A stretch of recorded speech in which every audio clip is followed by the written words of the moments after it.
Hello, my beautiful diamonds, my Teletubbies. I am watching this here, the working class and the working poor. They have more in common than the rich, regardless of our skin color. Race is a social construct, and racism and prejudice are taught behaviors. I think we're well aware of that already. We're smart enough to know that. But let me share this clip with you with this beautiful gentleman here. Say that again. The whole history of very, very clear America of what's going on. Here we go, guys. Say that again. The whole history of America is the history of rich white men telling not rich white people that their enemies are black and brown. It starts in the colonies of what would become the United States. Let's remember, during the colonial period, mid-1600s, there was no such thing as white people. I know some people who are now called white find that shocking, right? Because they think whiteness is real, right? But whiteness was created. Europeans didn't call themselves white. We didn't call ourselves white. We weren't all members of one big happy family. Are you kidding? Have you studied the history of Europe? The history of Europe was about killing each other. That's what we did in Europe. We just killed each other before we figured out there were other people to kill. We just killed each other, right? I mean, that was the history of Europe. The English hated the Irish, right? Northern Italians didn't even think that Southern Italians were Italians. The Germans hated everybody, and everybody hated their ass right back, right?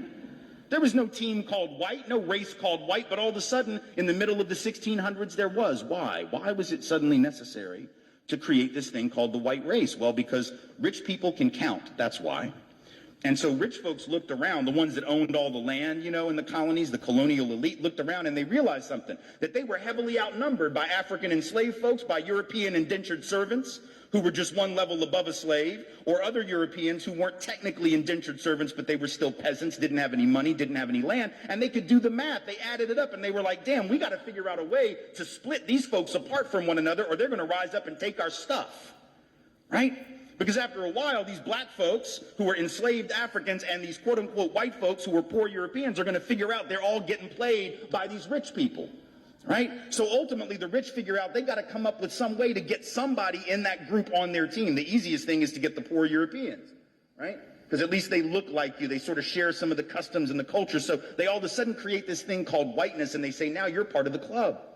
Now we're going to let you testify in court, enter into contracts, vote, at least if you're a man, own a little bit of land, at least if you're a man, right? And we're going to get rid of indentured servitude. No more of that, because you're too good for that. And we're going to take the white men, now called white men, and put them on the slave patrol to keep black people in line. Give them a horse and a gun and a badge and make them feel big and powerful, right? They're still poor. They still don't have anything. They didn't pay the slave patrol well.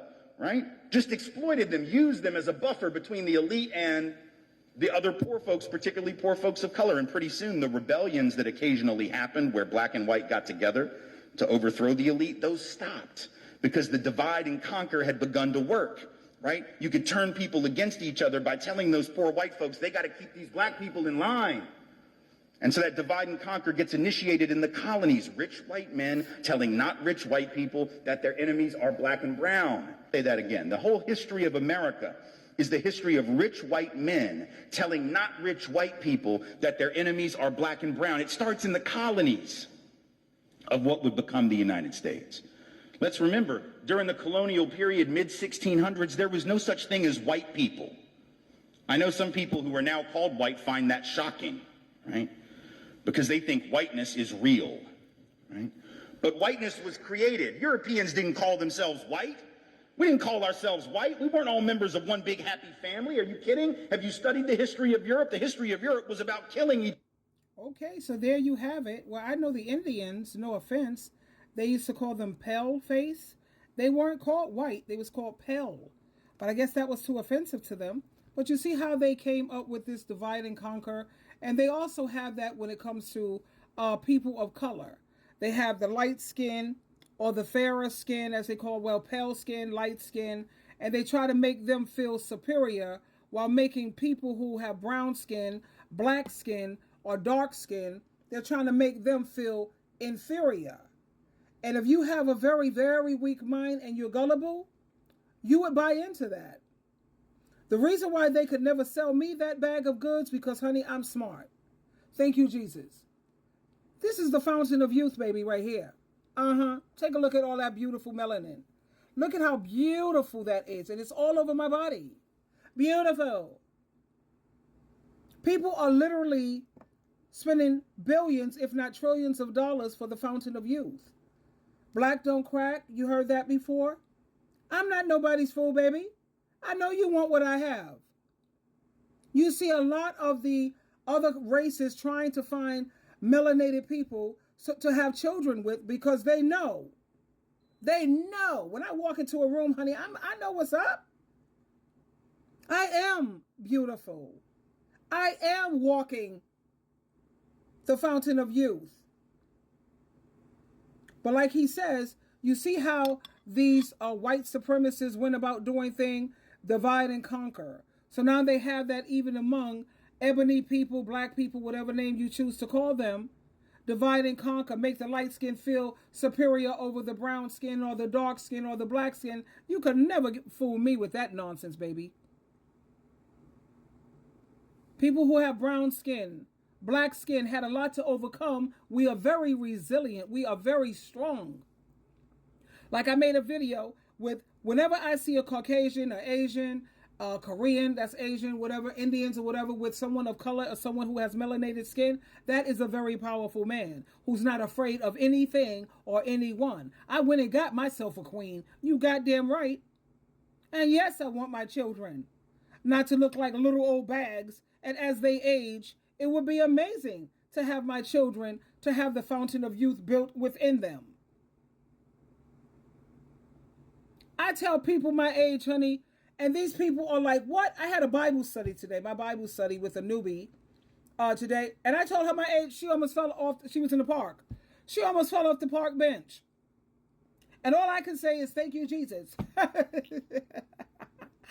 am very happy to be a woman of color. And I'm not trying to tear anyone else down. But I'm never going to support people trying to say that you are inferior because of your skin tone. And I see a lot of people who are saying that they want somebody who's dark skinned. A lot of these women on Kendra G, I want him to be dark skinned so they could feel superior. They're not fooling this girl. They know because I like the contrast. I like the, no, baby. It's so you could feel superior. I know the world that we live in. You're sitting up there feeling like a certain type of way because most of these women don't have self-esteem anyway. What is self-esteem about? It's about how you feel about yourself. You don't even like yourself. You have to love yourself. Let's talk about self-esteem. It's about loving and liking yourself and being proud of who you are. You have so many women walking around with no self-esteem, so they figure, let me get me a darkie, because I know I live in a society, I live in a world that feels that my skin tone is more superior than yours. So when she starts feeling bad about herself, she can look at her little darkie over there and feel superior. Who do you think the world is going to put on a pedestal more so, me or you? Darkie. That's what's behind a lot of this. My son, he wrote a podcast. He has a podcast. And he went into detail of how he also recognized this. Yep.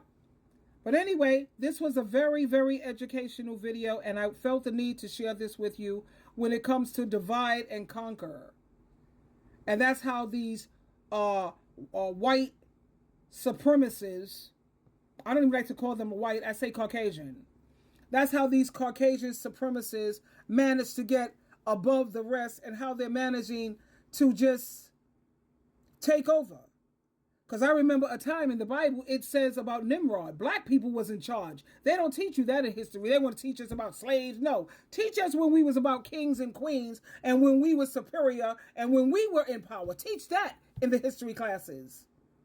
How did these other people manage to do that? I don't even know how they flipped the script on that one. I don't get it.